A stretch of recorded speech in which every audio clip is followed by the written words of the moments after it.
ध्यान दो, ठीक है। तो हम लोग क्या किसकी बात कर रहे हैं? Calculation of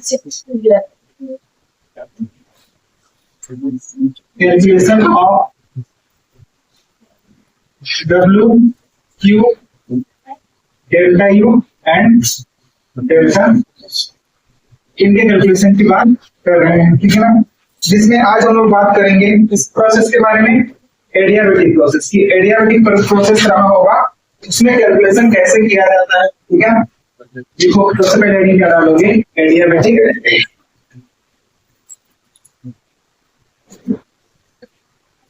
process. तो बताओ एडियाबेटिक प्रोसेस इसको बोलते हैं।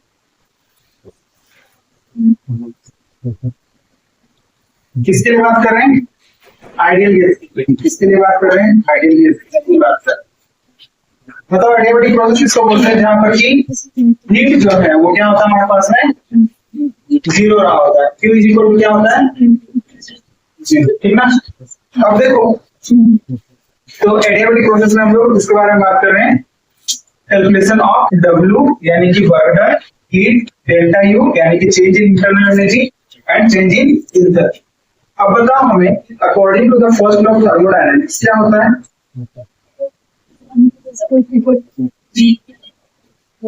फर्स्ट लॉ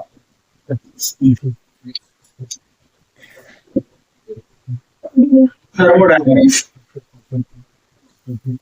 थर्मोडायनामिक्स के फर्स्ट लॉ के according delta U is equal to क्या होता है, यानी कि D U is equal to क्या होता है, प्लस, क्योंकि प्रोसेस कैसा है, एडियाबेटिक प्रोसेस है। और हम लोग को अच्छे से पता है कि एडियाबेटिक प्रोसेस के लिए U इज इक्वल टू क्या होता है, ये क्या हो जाएगा, जीरो हो जाएगा। यानी कि U इज इक्वल टू क्या आएगा, W आएगा। इंटीग्रेटिंग बोथ द साइड यहाँ पर क्या निकल जाएगा, delta U is equal to क्या हो जाएगा, यानी कि whatever the work will be done on the system और by the system will be equal to the change in internal energy, ठीक ना। ये बात बोल सकते हैं। अब यहाँ से दो बात निकल सकती है, देखो क्या बात निकल सकती है, delta U is equal to क्या लिख सकते हैं, डब्ल्यू। तो यहाँ से हमारे लिए इसमें हमारे पास क्या है, delta U is equal to क्या आ गया, positive of W. That means what, that means work done on the system. यानी कि जब अगर पॉजिटिव साइन में रहा होगा इसका मतलब क्या, साइन कन्वेंशन के बारे में डिस्कस किया था हम लोगों ने। इस सिस्टम पर जब वर्क किया जाएगा तब वर्क डन क्या होता है, पॉजिटिव होता है। और सिस्टम के द्वारा सराउंडिंग पर वर्क किया जाएगा तो वर्क डन कैसा होता है, नेगेटिव होता है। तो अब हम यहाँ पर देखो दूसरा वाला केस क्या लिख सकते हैं, delta U is equal to क्या लिख सकते हैं, फिर माइनस डेल्टा यू या फिर हाँ ठीक है ऐसे लिखो, delta U is equal to minus, ठीक ना। तो ये हो सकता है हमारे पास में, ठीक है। तो ये बातें रहेगी, ठीक है। तो इसका मतलब क्या है, इसका मतलब है कि यहाँ पर जो इंटरनल एनर्जी हो, ठीक ना, यानी कि work done on the system बोल सकता है। क्या बोल सकते हैं, work done on the system. क्या देखते हुए, पॉजिटिव साइन को देखते हुए हम ये बोल सकते हैं, पॉजिटिव साइन को देखते हुए बोल सकते हैं कि वर्क डन क्या होगा, सिस्टम पर होगा। और वर्क डन सिस्टम पर होगा तो इंटरनल एनर्जी में क्या होगा, इंटरनल एनर्जी क्या होगी, इंक्रीज होगी। यानी कि हम लोग बोल सकते हैं क्या, चेंज इन इंटरनल एनर्जी की इक्वल होगी। थोड़ा आप क्या लिख सकते हो, इंक्रीज इन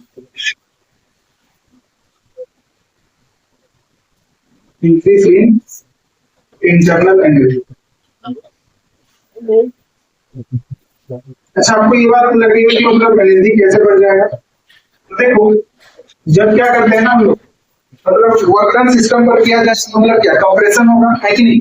कंप्रेशन होगा मतलब क्या है, टेम्परेचर जो है वो क्या होगी, इंक्रीज होगी, ठीक है। टेम्परेचर डिपेंडेंट ही तो रहा होता है ना इंटरनल एनर्जी और एंथैल्पी।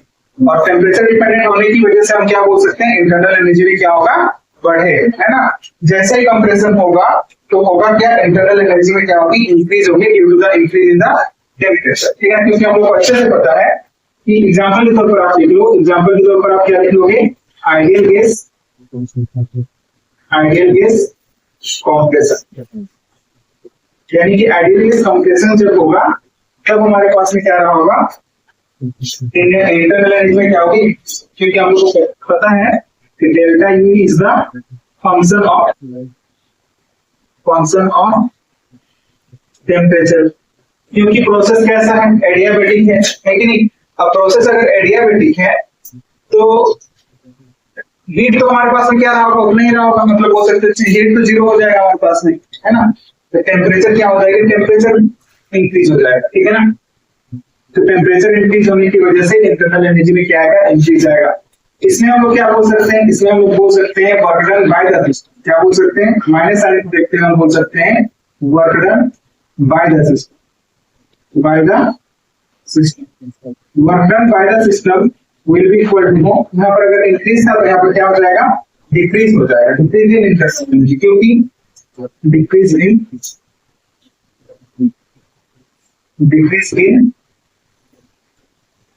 Internal energy. आप इस बात को भी लिख सकते हो कि कंप्रेशन में होगा क्या, मतलब कंप्रेस करोगे तो गैसेस से क्या हो जाएगा, मतलब कंप्रेस करने पर आप समझो ना कि गैसेस क्या आएंगे, दूसरे क्लोजर आएंगे ना, काइनेटिक एनर्जी बढ़ जाएगी ना, ठीक है। ऊपर से कंप्रेस कर रहे हो, गैसेस का मूवमेंट बढ़ जाएगा, काइनेटिक एनर्जी बढ़ जाएगी, तो टेम्परेचर क्या हो जाएगा, बढ़ जाएगा। टेम्परेचर बढ़ेगा तो इंटरनल एनर्जी क्या हो जाएगा, बढ़ जाएगा, ठीक है। बात समझ में आ रही है। इसका एग्जांपल के तौर पर आप क्या लिख सकते हो, आइडियल गैस, इसमें कंप्रेशन था तो इसमें क्या हो जाएगा, एक्सपेंशन हो जाएगा, क्या हो जाएगा, एक्सपेंशन, क्या हो जाएगा, एक्सपेंशन, ठीक है, क्लियर है। तो एक्सपेंशन करने पर टेम्परेचर में क्या आएगा, इंक्रीज आएगा, ठीक है। इस बात को भी आप देख लो कि कंप्रेशन करने पर इंक्रीज होगा टेम्परेचर में, कंप्रेशन होने पर टेम्परेचर क्या होता है, बढ़ता है, ठीक है। और अगर क्या होगा, एक्सपेंशन, ठीक है, क्या बोल सकते हैं हम लोग, एक्सपेंशन होगा, एक्सपेंशन होने पर टेम्परेचर जो है वो क्या होगा, इंक्रीज होगा। ये बात आप में रखनी, ठीक है, क्योंकि हम लोग को अच्छे से पता है कि हीट जो है ना, हीट तो कैन नॉट बी चेंज, क्योंकि प्रोसेस कैसा है, एडियाबेटिक है। Heat can not be exchange between system and surrounding, क्योंकि हीट जो है वो क्या हो सकता है, एक्सचेंज नहीं हो सकता, तो वर्क डन के थ्रू हमारे पास में होगा, लेकिन नहीं, वर्क डन के थ्रू हमारे पास में होगा। इसलिए हम लोग बोल सकते हैं क्या, कि हीट जो है ना वो चेंज नहीं हो सकता, इसी वजह से यहाँ पर टेम्परेचर इंक्रीज या फिर डिक्रीज हो, क्योंकि प्रोसेस कैसा है, एडियाबेटिक, ठीक है ना। तो आप इस बात को भी लिख सकते हो, because heat can not be exchange, ठीक है। ये जो टेम्परेचर इंक्रीज और डिक्रीज देखने को मिल रहा है, ये जो चीज देखने को मिल रहा है, ये किसकी वजह से देखने को मिल रहा है, क्योंकि प्रोसेस इज द एडियाबेटिक, ठीक है। क्या हो गया, because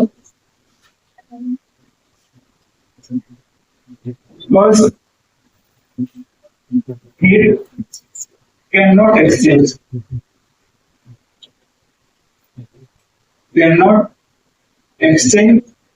between system and surrounding।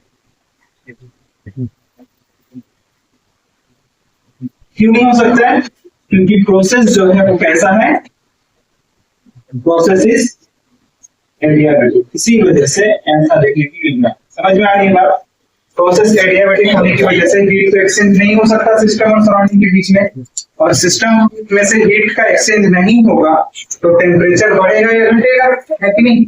और बढ़ेगा कब, जब हमारे पास में हम लोग क्या करेंगे, कंप्रेशन करेंगे, और जब एक्सपेंशन होगा तो टेम्परेचर क्या होगी, डिक्रीज होगी। आप समझो ना कि कंप्रेशन होगा मतलब गैसेस मॉलिक्यूल एक दूसरे से टकराएंगे, है कि नहीं, टकराएंगे मतलब काइनेटिक एनर्जी बढ़ेगी ना, एक दूसरे को मतलब काइनेटिक एनर्जी बढ़ेगी तो टेम्परेचर ऑब्वियस सी बात है क्या होगा, बढ़ेगा, ठीक है ना। तो ये बात रही होती है किसके लिए, कि delta U is equal to क्या आएगा, डब्ल्यू के इक्वल आएगा। अब बताओ, for n mole of ideal gas del U equal to क्या होता है, for n mole of ideal gas del U is equal to क्या निकल के आया था, इतना लिखना स्टार्ट हो गया करना।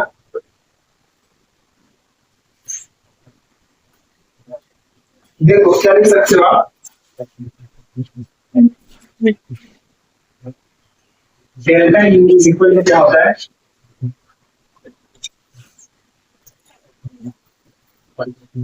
For n mole of ideal gas क्या लिखोगे,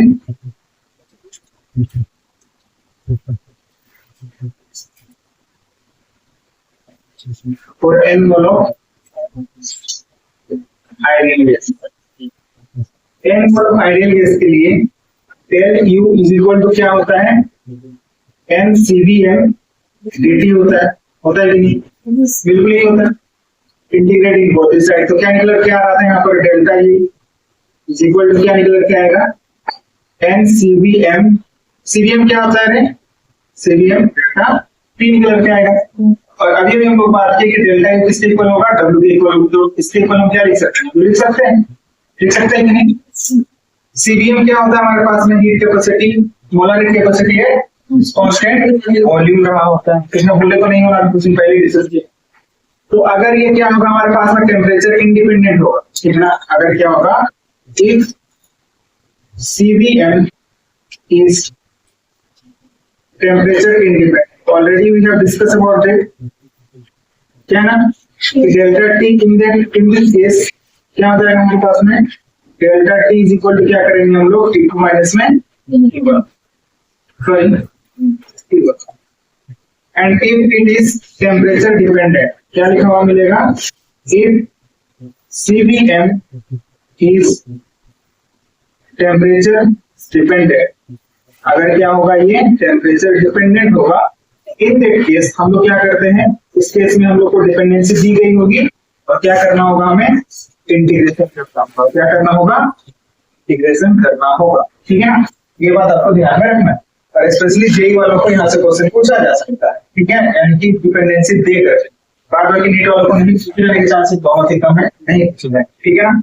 तो ये बात अपने को ध्यान में रखना है। ठीक है, कि टेम्परेचर डिपेंडेंट दिया गया है या फिर इंडिपेंडेंट दिया गया है। ठीक है, अब देखो हम लोग को जैसे कि पता है CPM minus CBM is equal to क्या होता है? R होता है। लेकिन तो वहां पर इसको हम लोग क्या कर सकते हैं? CBM की जगह पर रिप्लेस कर सकते हैं। किसको? CPM माइनस CBM है ना, उसकी जगह पर रिप्लेस करते हैं हम लोग।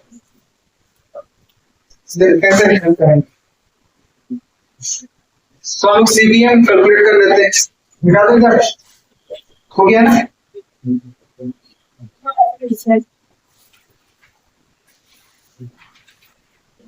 अब देखो आगे हम क्या बोल रहे हैं। हम लोग जैसे कि जानते हैं, डू वी नो दैट, क्या जानते हैं बताओ? CBM minus CPM is equal to क्या होता है? R होता है। सॉरी उल्टा लिख दिया है, CBM होता है CPM माइनस क्या होता है? CBM is equal to R। ठीक है, अब हम क्या बोले कि यहाँ से हमको क्या कैलकुलेट करना है? CBM ना, CPM माइनस में CPM इक्वल, इसको मुझे ले जाए तो क्या हो जाएगा? CPM इज इक्वल टू क्या हो जाएगा? R माइनस में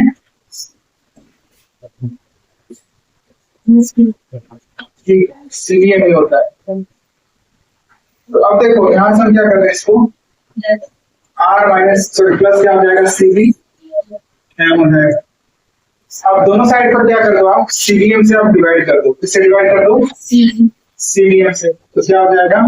यहाँ पर से क्या आ जाएगा बताओ? CVM और यहाँ से क्या आ जाएगा? CBM और यहाँ पर क्या आ जाएगा? CBM करना था क्या? CBM की तो है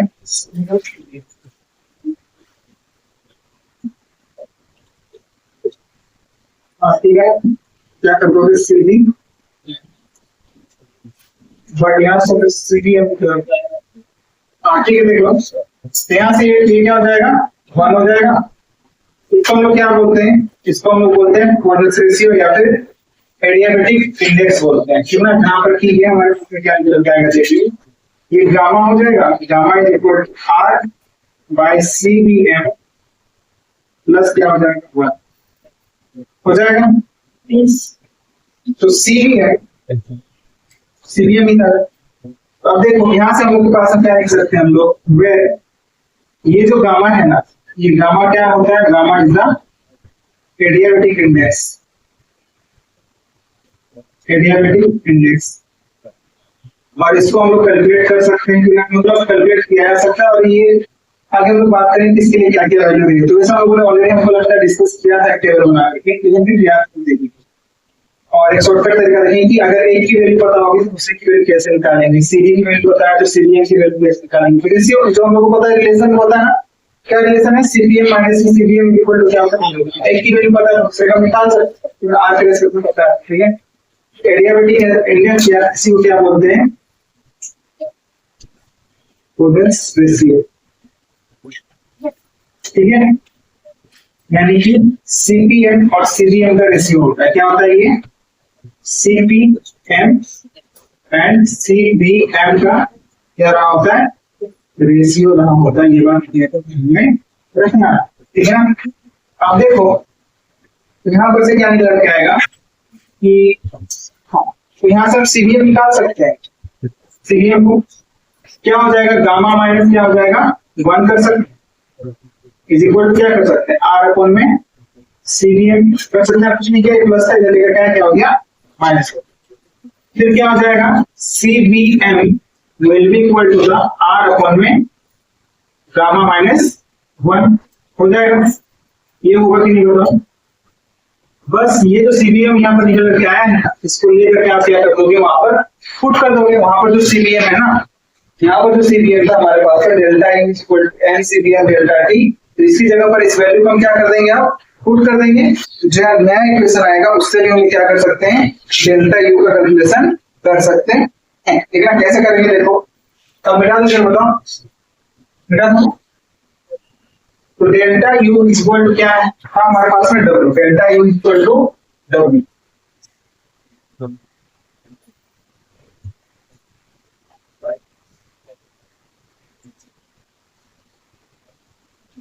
delta U equal to W था और डब्ल्यू इक्वल टू क्या था?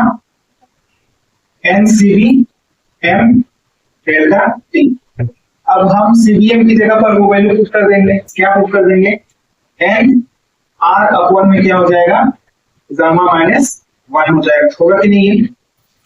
और यहाँ पर क्या हो जाएगा? डेल्टा टी हो जाएगा। होगा ये? होगा ना, क्योंकि हम लोग के पास में सीबीएम निकल क्या निकल के आया? क्योंकि सीबीएम इज इक्वल टू क्या निकल के आया? आर अपॉन में गामा माइनस 1 निकल के आया, ठीक है ना। इसी वजह से ऐसा हुआ, लिख पा रहे। अब यहाँ पर देखो, आपको आइडियल केस इक्वेशन पता है? पता है ना आइडियल केस इक्वेशन क्या होता है?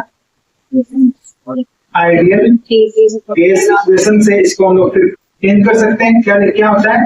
PV is equal to L T होता है। हम लोग को क्या निकालना है? आर की जगह पर करना है ना, सॉरी टेम्परेचर के रेस्पेक्ट में अगर निकालना चाहेंगे तो हम क्या कर सकते हैं?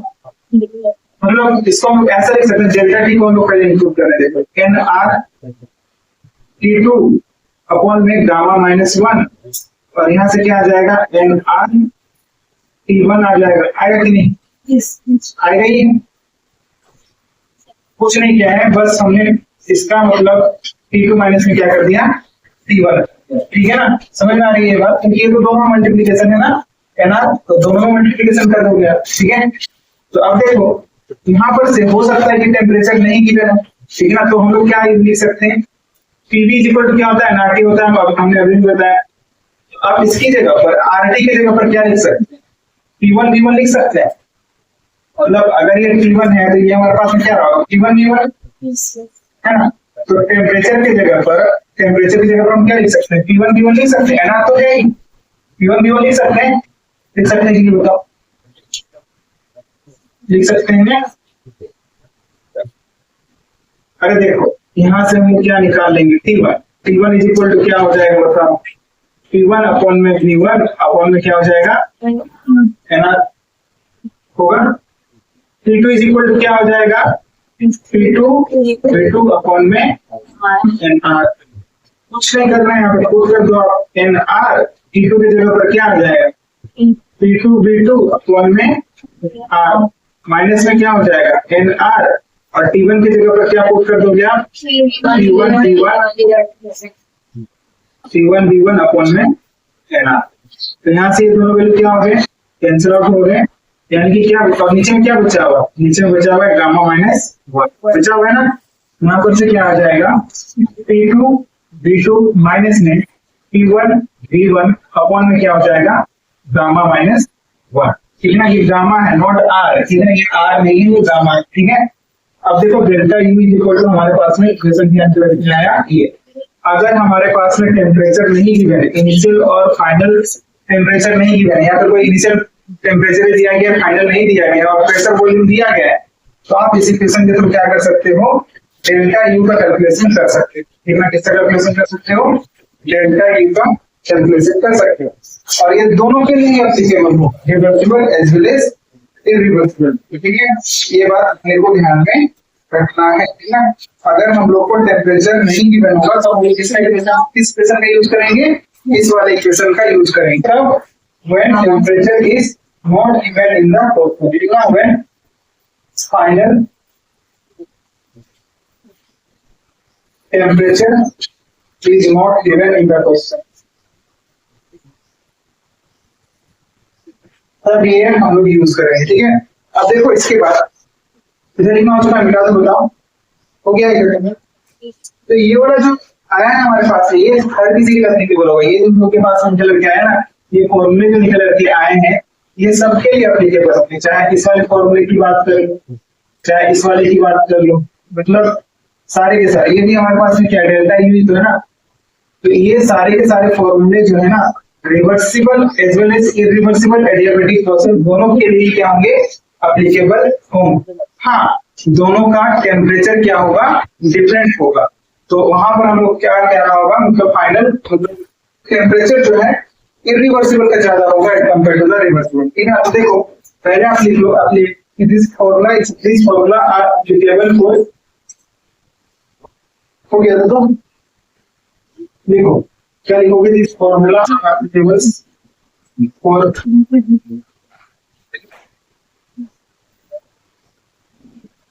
यहीं पर नीचे लिख देना। ठीक है, क्या लिखोगे, applicable for, applicable for both, कौन कौन सा के लिए, reversible as well as reversible as well as irreversible adiabatic process, दोनों के लिए ही क्या होगा, ये एप्लीकेबल होगा। और आपको ये बात भी ध्यान में रखना है कि टेम्परेचर जो होगा इरिवर्सिबल क्या होगा, ज्यादा होगा as compare to the temperature of reversible. ये बात भी आपको ध्यान में रखना, बस याद रखो फिलहाल के लिए। ठीक है, अब देखो वैल्यू जो होता है डेल्टा टी का, वो क्या हमारे पास में डिफरेंट आएगा। डेल्टा टी का जो वैल्यू वो क्या आएगा, डिफरेंट आएगा। तो NR delta T will be also different for adiabatic reversible and irreversible process, क्योंकि हम लोग को अच्छे से पता है कि वर्क डन कैसा फंक्शन होता है, पाथ फंक्शन होता है। तो पाथ फंक्शन होता है तो रिवर्सिबल के लिए अलग आएगा और इरिवर्सिबल क्या आएगा, अलग आएगा। दोनों के लिए क्या होगा, अलग अलग वैल्यू। ठीक है, तो लिख लो the value of, the value of delta t in nr delta t में delta t की वैल्यू क्या होगी, डिफरेंट होगी, क्योंकि nr delta t अपॉन में गामा माइनस 1, इसकी वैल्यू जो है वो क्या आएगी, डिफरेंट आएगी। ठीक है ना, will be different for, will be different, ये क्या होगा, डिफरेंट होगा for adiabatic reversible and reversible, adiabatic reversible and adiabatic reversible and irreversible process। क्यों ये बात बोल पा रहे हैं हम लोग, क्योंकि वर्क जो होता है हमारे पास में, because the work is, because work is path function, work कैसा होता है, पाथ फंक्शन होता है, पाथ पर डिपेंड करता है कि प्रोसेस पर डिपेंड करेगा ही, मतलब प्रोसेस रिवर्सिबल है या फिर इरिवर्सिबल है ना। तो इसी वजह से क्या होगा, वर्क डन डिफरेंट डिफरेंट आएगा। ठीक है, तो देखो उसके बाद क्या है, देखो ये तो हमारे पास में किसकी बात थी, डेल्टा यू की बात थी। अब डेल्टा इज इक्वल टू क्या होता है बताओ, और उसके बाद हम लोग कैलकुलेशन ऑफ गामा की बात करेंगे। बताओ डेल्टा एच यानी कि change in enthalpy, del H equal to क्या होता है, ये अगर एनसीपीएम डेल्टा टी था तो वो क्या आता था, याद करो एनसीपीएम डेल्टा टी आता था, where CPM is the heat capacity, molarity capacity at constant pressure. मिटा दो ये इधर, हो गया।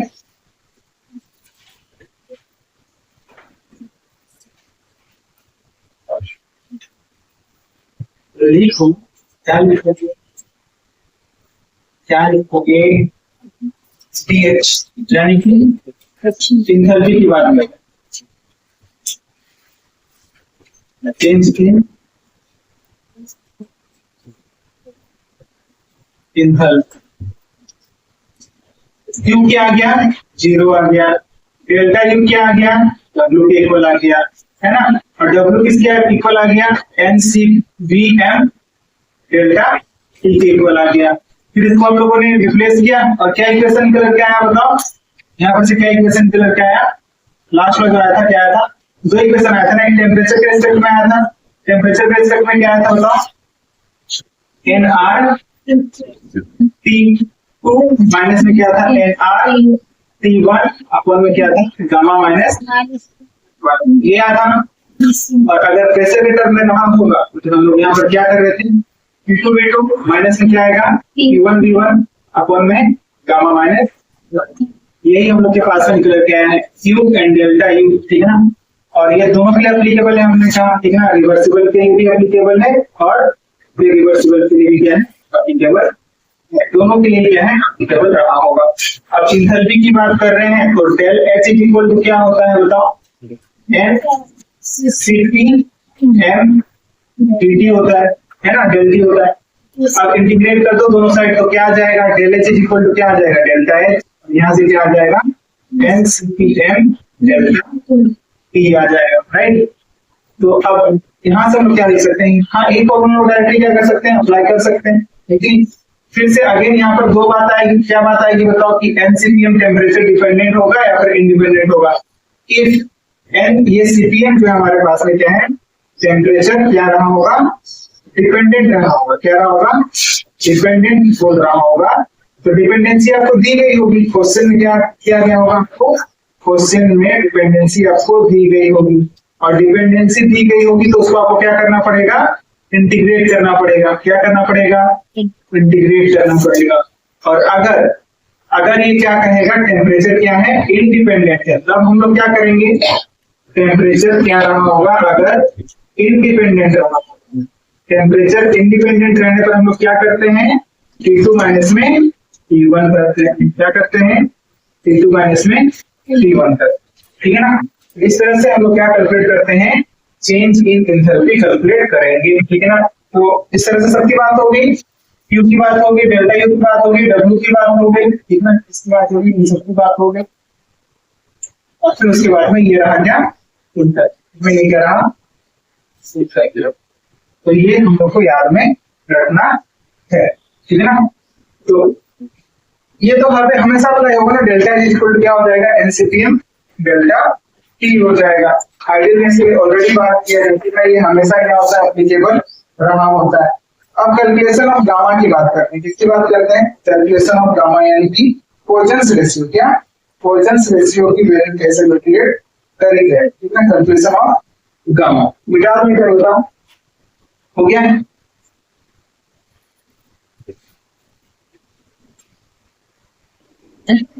Now next is the calculation of gamma. क्या निकालोगे, कैलकुलेशन ऑफ गामा। आप लोगों ने फिजिक्स में हो सकता है पढ़ा होगा इसके बारे में, ठीक है ना, पढ़ा है, डिग्री ऑफ फ्रीडम वगैरह के बारे में पढ़ा है आप लोगों ने। क्या लिखोगे, इसी को हम लोग क्या कर रहे हैं, gamma, that is Poisson's ratio, इसमें इसी को हम लोग क्या बोल रहे हैं, एडियाबेटिक इंडेक्स, एडियाबेटिक इंडेक्स, या फिर इसे क्या बोलते हैं, पॉइजंस रेशियो। इसका कैलकुलेशन कैसे किया जाएगा, ठीक है। तो देखो सबसे पहले हम किसकी बात करेंगे, मोनो एटॉमिक की बात करेंगे, किसकी बात करेंगे, मोनो एटॉमिक। मोनोएटॉमिक जैसे कि हमारे पास में क्या रहा हो सकता है बताओ, मोनोएटॉमिक केस क्या हो सकते हैं, तो सिंगल एटम के फॉर्म बने होंगे, हीलियम हो गया, नियन हो गया, हीलियम, नियन, आर्गन, ये सब जितने भी नोबेल गैसेस जितने भी हैं वो क्या है, मोनोएटॉमिक गैसेस है, ठीक है ना। तो ये जो है ना पॉइजंस रेशियो क्या रहा होता है हमारे पास में, रेशियो किसका रहा होता है, गामा इज इक्वल टू क्या होता है, CPM अपॉन में क्या होता है, CV होता है कि नहीं, बिल्कुल यही बात नहीं होती। अब देखो मोनोटोमिक गैस है तो सीबीएम जो होता है ना, सीबीएम का वैल्यू को आप याद रखो, सीपीएम का वैल्यू को आप क्या कर सकते हो, कैलकुलेट कर सकते हो। तो सीबीएम इज इक्वल टू क्या आ जाएगा, 3/2R आ जाएगा। इतना यही होता है हमारे पास, वैल्यू यही होती है। क्योंकि हर एक ट्रांसलेशनल डिग्री ऑफ फ्रीडम के लिए, एक ट्रांसलेशनल डिग्री ऑफ फ्रीडम के लिए जो वैल्यू रही होती है वो कितनी रही होती है, R/2 रही होती है। तो 3 के लिए क्या हो जाएगा, 3R/2 हो जाएगा, है कि नहीं। तो देखो एवरी, आप यहाँ पे लिखना चाहोगे तो लिख सकते हो, क्योंकि एवरी ट्रांसलेशनल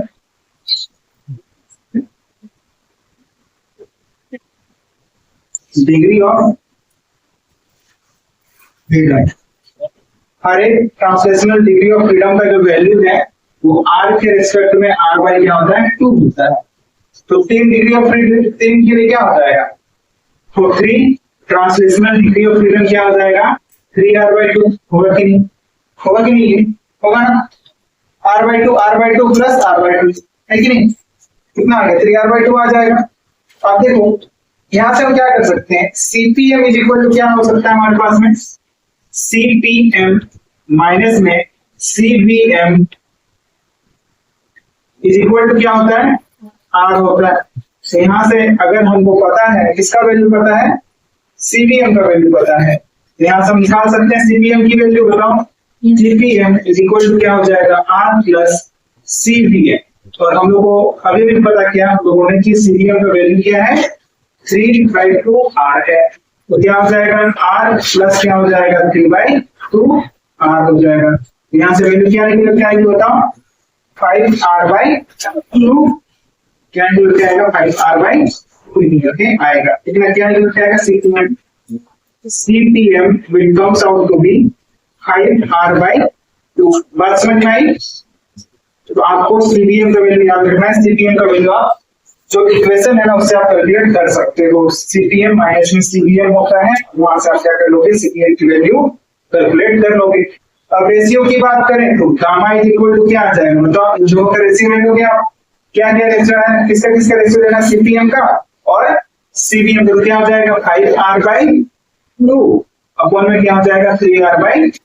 तो यहाँ से ये मैंने खत्म किया था, खत्म। तो क्या आएगा बताओ, 5/3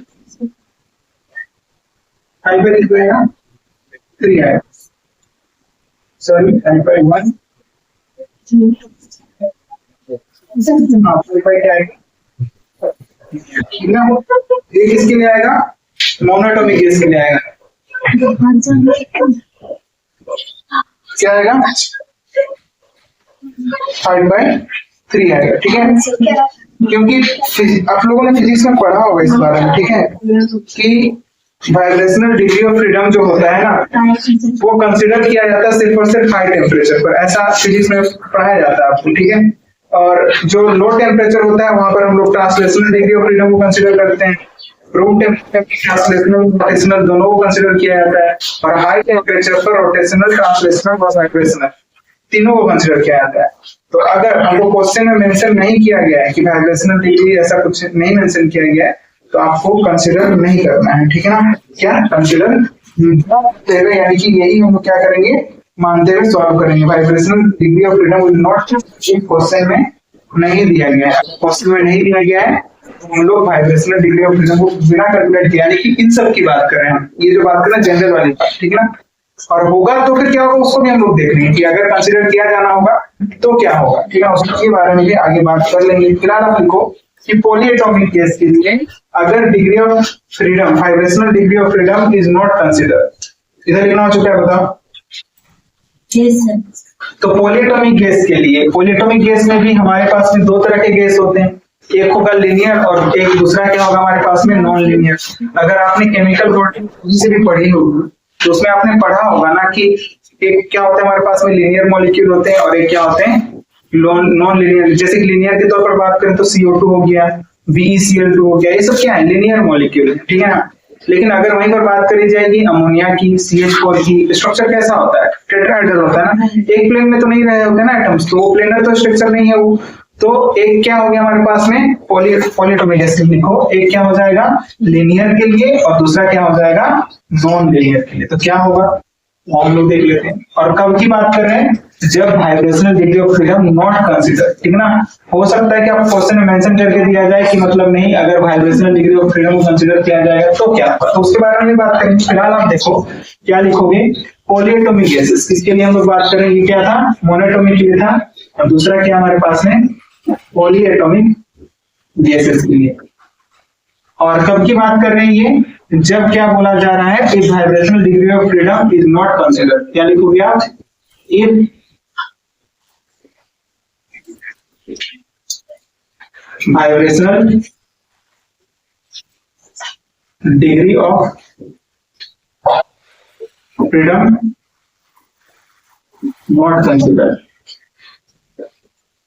अगर क्या वाइब्रेशनल डिग्री ऑफ फ्रीडम को कंसीडर नहीं किया जाए, तब लीनियर केसेस हमारे पास में एक क्या रहा होगा, लीनियर रहा होगा। पहला केस जब क्या रहा होगा हमारे पास में, लीनियर केसेस मॉलिक्यूल होंगे। जैसे कि लीनियर की बात करें तो लीनियर में क्या हो सकता है, CO2, जैसे कि एग्जांपल के तौर पर हम लोग क्या ले लें, CO2 के स्ट्रक्चर की बात करें तो CO2 कुछ ऐसा दिखता है ना, C डबल बॉन्ड O, फिर क्या, सॉरी ऑक्सीजन तो उधर पड़ा होगा ना, ऑक्सीजन कार्बन डबल बॉन्ड, ठीक है। तो ये CO2 का स्ट्रक्चर यहाँ होता है, तो इसी को हम क्या बोल रहे हैं, लीनियर बोल रहे हैं, एक लाइन पर है ना। तो यहाँ पर CBM का जो वैल्यू होता है वो क्या होता है, 5/2R होता है। CBM का वैल्यू कितना होता है, CBM का वैल्यू होता है 5/2R। अब अगर ये 5/2R है तो CPM का वैल्यू आप निकाल सकते हो, कैसे निकालोगे बताओ, again CPM is equal to क्या हो जाएगा, CBM को हम क्या करते हैं, प्लस करते हैं R में, R प्लस CBM, तो CBM की वैल्यू क्या है बता दो, 5/2R है, तो इसी को यहाँ पर पुट कर दो, R प्लस क्या हो जाएगा 5/2R, यहाँ से कितना निकल करके आएगा 7R/2 निकल करके आएगा, यानी कि CPM की वैल्यू क्या हो गई, CPM की वैल्यू क्या हो गई 7R/2 हो गई। बात समझ में आ रही है, ये बात समझ में आ रही है, आ रही है ना। अब देखो इसके बाद गामा की बात कर लेते हैं, गामा की वैल्यू क्या आएगी बताओ, गामा इज इक्वल टू क्या हो जाएगा, डायरेक्टली आप निकाल सकते हो या फिर उठ करके निकाल लो, किस तरह से होता है, CPM और CBM का रेशियो था ना, CPM वहां पर लिखा है देखो, CPM माइनस में, सॉरी CPM डिवाइडेड में CBM, वैल्यू पुट कर दो, तो यहाँ से ये डायरेक्ट काट दो ना यार, ये तो खत्म हो गया, कितना बचेगा, ये ऊपर है तो 7 आ जाएगा और नीचे क्या आ जाएगा 5 आ जाएगा।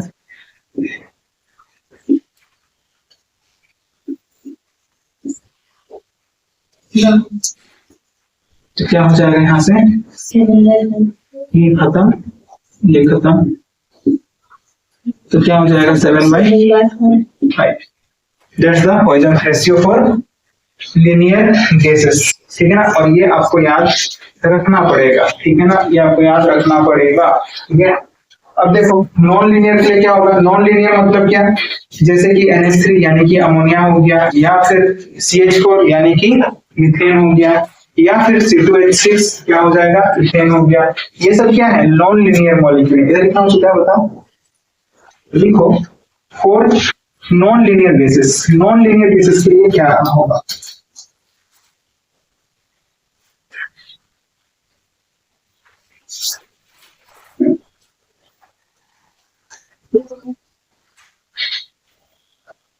देखो नॉन लीनियर गैस,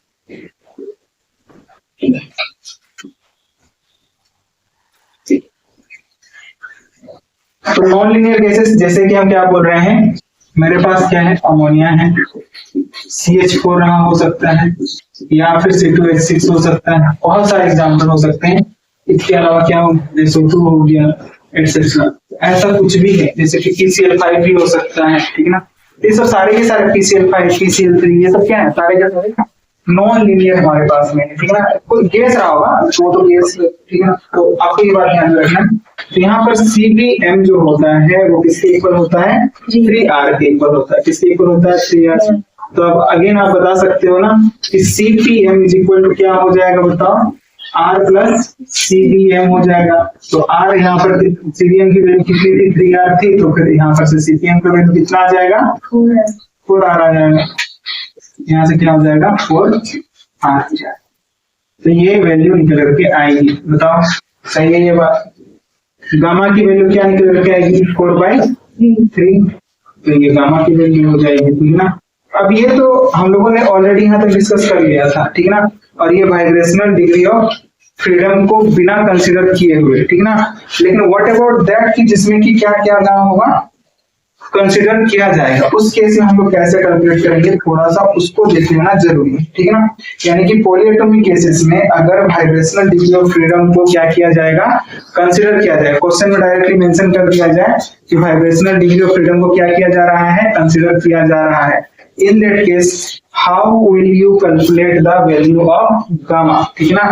कि गामा की वैल्यू या फिर सीबीएम की वैल्यू कैसे कैलकुलेट करी जाएगी, उसको हम लोग देखेंगे। पहले इतना नोट करो।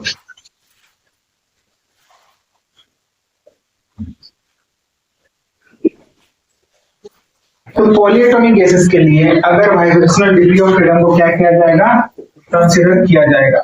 If vibrational degree of freedom is considered, ठीक है ना, इज कंसीडर्ड, तब क्या होगा देख लो, ठीक है ना। देखो हम क्या बोल रहे हैं कि n is the total number of atoms in A molecule. n क्या है? टोटल नंबर ऑफ मॉलिक्यूल्स है एटम में। तो टोटल डिग्री ऑफ फ्रीडम जो होता है वो क्या होता है? 3n होता है। क्या होता है? 3n के इक्वल होता है। तो अब लिखो, इफ, क्या लिख लोगे? If n is the total number of atoms present in a molecule। n क्या है? Total number of atoms in A molecule. एक मॉलिक्यूल में टोटल नंबर ऑफ एटम्स, ठीक है। तो टोटल डिग्री ऑफ फ्रीडम जो होता है ना, क्या हो जाएगा? टोटल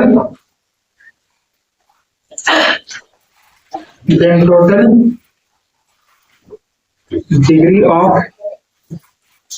freedom will be किसके इक्वल होता है? 3n के इक्वल। किसके इक्वल होता है? 3n के इक्वल। सबसे पहले किसकी बात करेंगे? लीनियर के बारे में बात कर लेते हैं, ठीक है। पॉलीएटॉमिक के बारे में तो देखना ही है, लेकिन हम पहले क्या देख लेंगे? लीनियर के लिए।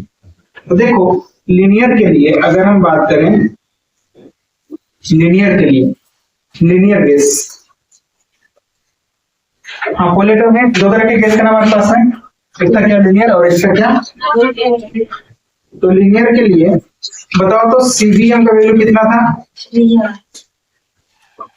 सीबीएम का वैल्यू लीनियर के लिए, हाँ सीबीएम इक्वल क्या था हमारे पास में? CBM is equal to 5/2 r। अब हम क्या बोल रहे हैं, इसमें हमारे पास है वाइब्रेशनल डिग्री ऑफ फ्रीडम भी क्या होंगे? इंक्लूड होंगे। तो पहली बात कितने वाइब्रेशनल डिग्री ऑफ फ्रीडम होंगे? तो टोटल में से हमको क्या करना होगा कि जो रोटेशनल और वाइब्रेशनल है उसको आपको क्या, सॉरी रोटेशनल और ट्रांसलेशनल है उसको आपको क्या करना होगा? माइनस करना होगा टोटल में से, ठीक ना। यानी कि क्या हो जाएगा यहाँ पर से प्लस क्या करोगे? 3n माइनस में क्या कर लोगे आप? 5 किस लिए कर रहे हैं हम लोग? 5 किसके लिए है? 3 ट्रांसलेशनल के लिए है और 2 क्या है? रोटेशनल के लिए है, ठीक ना। 3 किसके लिए है यहाँ पर से? 3 rotational degree of freedom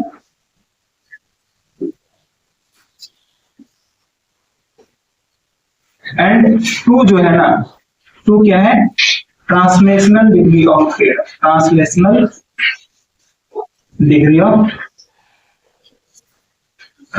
degree of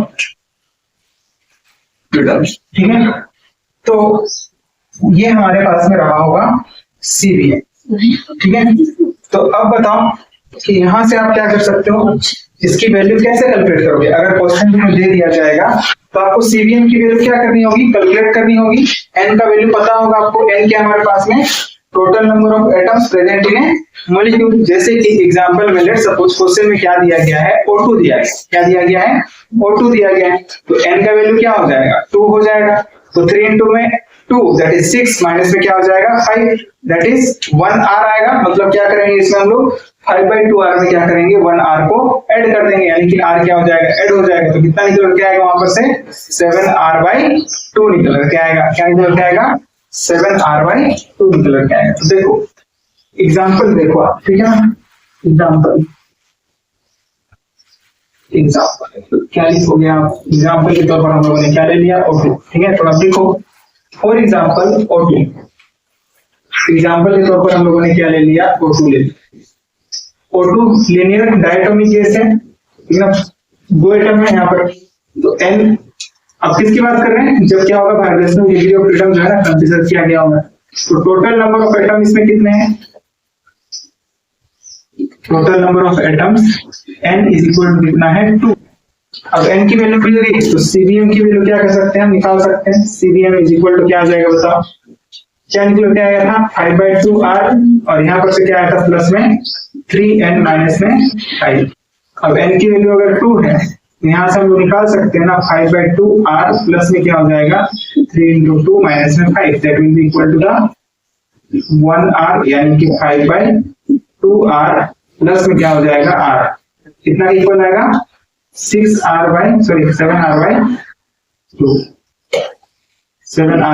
निकल के आएगा। ये किसका वैल्यू निकल के आया, CBm का वैल्यू निकल के आया। अब अगर CBm का वैल्यू मिल गया है तो हम CPm का वैल्यू निकाल सकते हैं, बिल्कुल निकाल सकते हैं। तो CPm में क्या कर देंगे हम लोग, CPm में ये जो वैल्यू आई है इसमें क्या कर देंगे r ऐड कर देंगे। 7/2 प्लस में क्या हो जाएगा r, डायरेक्टली लिख दें, यहाँ पर क्या हो जाएगा 9r/2 हो जाएगा, क्या हो जाएगा 9r/2 हो जाएगा। तो इस तरह से हम लोग क्या कर लेंगे यहाँ पर से CPm की वैल्यू कैलकुलेट कर लेंगे। अब बताओ इन दोनों का हम लोग रेशियो ले लेंगे तो क्या निकल के आएगा, गामा की वैल्यू बात कर रहे हैं, ठीक है, गामा की बात कर रहे हैं।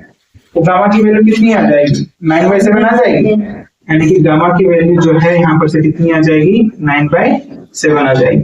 अब गामा किसका रेशियो होता है ये बात आपको ध्यान में रखना होगा ना, CPm और CBm का रेशियो होता है। बस आप रेशियो पुट करो, डायरेक्ट वैल्यू निकाल लो, 9/7 निकल के आएगा, ठीक है।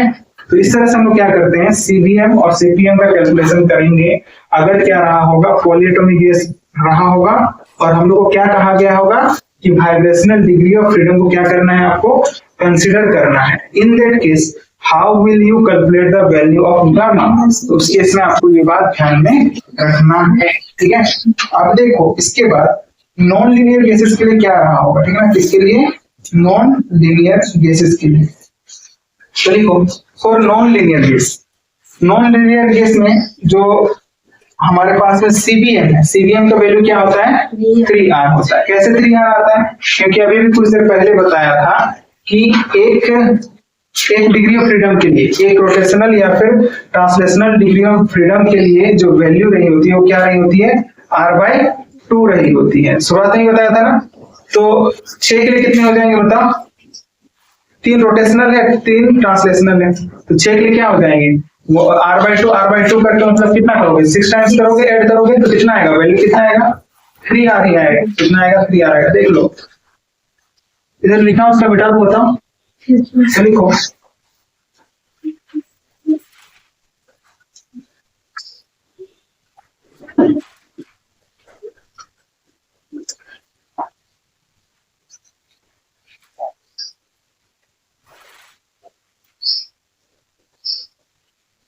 Vibrational degree of freedom is considered, उसी की बात कर रहे हैं। और उसमें हम लोग किसकी बात कर रहे हैं, सेकंड केस की बात कर रहे हैं कि जब हमारे पास में क्या रहा होगा, बी नंबर पर लिख लो, for non linear gases, non linear gases के लिए क्या रहा होगा, तो CBm का जो वैल्यू है, CBm का वैल्यू क्या आता है यहाँ पर 3r आता है। कैसे आता है उसको भी आप देख लो थोड़ा सा, क्योंकि हमने अभी भी बताया कि एक degree of freedom, every degree of freedom के लिए मतलब एवरी रोटेशनल या फिर ट्रांसलेशनल डिग्री ऑफ फ्रीडम के लिए वैल्यू कितनी रही होती है, क्योंकि तो यहाँ पर से every rotational and translational degree of freedom की जो वैल्यू होती है in respect of R that is equal to r/2।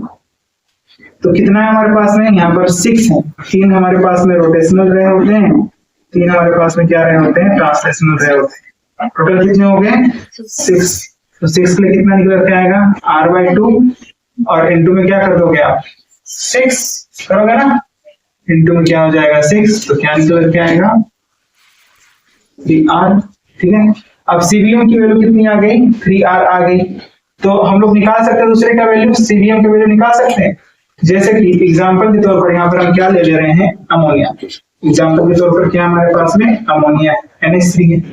अब अगर अमोनिया है तो इसमें n की वैल्यू कितनी है बताओ, अमोनिया गैस का n का वैल्यू कितना हो जाएगा, n का वैल्यू कितना हो जाएगा, 4 हो जाएगा। और फॉर्मूला क्या निकल के आया हम लोग के पास में, अब देखो फॉर्मूला क्या निकल के आएगा यहाँ से कि CV, अच्छा ये तो बात हो गई। तो ये हो गया हमारे पास फॉर्मूला, हम लोगों ने कंप्लीट नहीं किया, देख लो। यहाँ से क्या हो जाएगा, प्लस में टोटल हमारे पास में डिग्री ऑफ फ्रीडम कितने हैं, कितने होते हैं, 3n होता है। टोटल डिग्री ऑफ सुबह डिस्कस किया था ना, कितने होते हैं, 3n। और माइनस में क्या हो जाएगा, क्या करते हैं, जो भी हमारे पास में रहा होगा उसको हम लोग क्या कर देंगे, माइनस कर देंगे। तो फिर क्या हो जाएगा, 3r आ जाएगा ना। Sorry, total degree of freedom था ना सर, तो यहाँ पर जो हमारे पास में रहा था ना, total degree of freedom, rotational के 3, ट्रांसलेशनल के 3, क्या आ जाएगा 6 आएगा ना। वहां पर क्या था, 5 था ना, ठीक है। और यहाँ पर आपका 6 होता है। तो अब यहाँ से आप निकाल लोगे, ये वैल्यू से आप निकाल सकते हो इसको। तो n इज इक्वल टू 4 हो गया। तो CBM का जो वैल्यू है, CBM का वैल्यू आप निकाल सकते हो। कैसे निकाल लोगे, इस वाले फॉर्मूले से 3r और प्लस में क्या हो जाएगा 3 इंटू में n, यानी कि कितना हो जाएगा 12, माइनस में क्या हो जाएगा 6। तो यहाँ से कितना निकल के आएगा 3r, प्लस में क्या हो जाएगा 6। r भी था ना, r तो कितना के इक्वल आएगा 9, r के इक्वल आएगा। दूसरे वाले का वैल्यू निकाल सकते हो, कितना हो जाएगा 10r हो जाएगा। यानी कि CPM की जो वैल्यू है, CPM की वैल्यू कितना हो जाएगा 10r हो जाएगा। तो गामा की वैल्यू कितनी हो जाएगी, 10 अपॉन में कितना हो जाएगा 9 हो जाएगा। तो ये गामा की वैल्यू निकल के आई। ये बात को आप लोग को ध्यान में रखना, ठीक है। यही बात रही होती है गामा के कैलकुलेशन, ठीक है, नोट करो।